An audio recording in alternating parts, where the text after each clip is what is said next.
All right, welcome back. Okay, so now that we have our contract migration set up, like the contract for it, what we can do next is we're just going to set up a file that will execute so that whenever we're deploying our contracts, we run the contract migration script as well. And that allows us to update our addresses whenever we want to make modifications and see our modifications to our smart contracts. Okay, so how do we do that?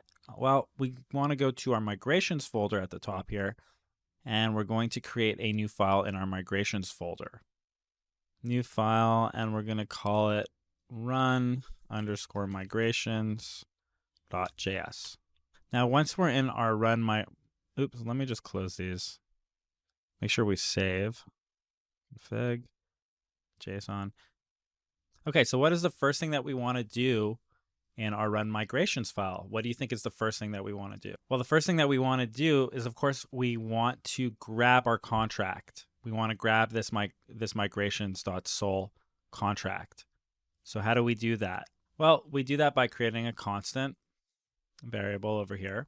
We're going to call it our migrations, okay? And then we're going to set this to require.artifacts. Oops, wait, I said that the wrong way. Sorry, artifacts. It's not required artifact. Artifacts.require, and we're going to get, I don't know what's wrong. My brain is backwards today. All we have to do here is just require the migrations.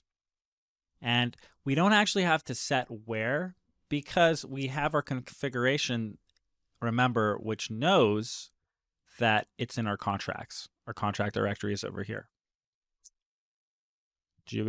So we can just grab artifacts.require and we grab our migrations like that. All right, and now we're going to set up a function, and we're going to export the function. So we're going to do module.exports. So we export it, and it's going to be a function, and we're going to call it deployer, because this is what's going to deploy the migrations effectively so that we can deploy the smart contract. And it's very simple, the logic that we're going to add here. What we're going to do is we're going to set the function deployer to deploy, okay? And what we're going to be deploying is our migrations, constant variable over here. And that's it. That's pretty much it. This is what it takes with JavaScript in order to make updates to our smart contracts. We find a way to do this by updating the state of the transactions, so to speak. Okay, that's a way for you to think about it. So, and what did we do, and how did we do that exactly? Well, let's just review very quickly again. Well, we have our migrations.sol file over here, and we created some functionality here in order to upgrade and keep track of the upgrades and to hook that up, to wire that to the owner, make sure that it's the owner. And once we have that up, we have our configuration to find that and export it. And then we can use the deploy functionality in a function that we create called deployer.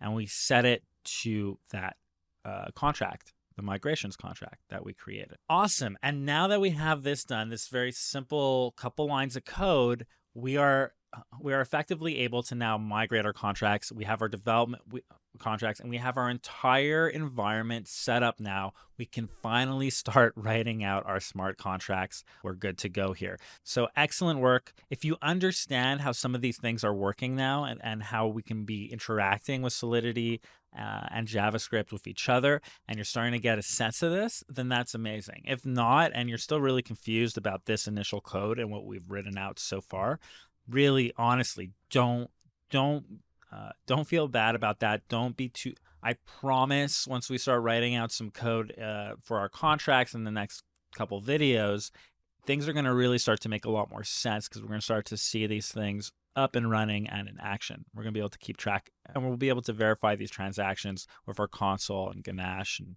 our addresses and everything. Okay, so that's it. Don't forget a semicolon down here and hit save, and I'll see you in the next video.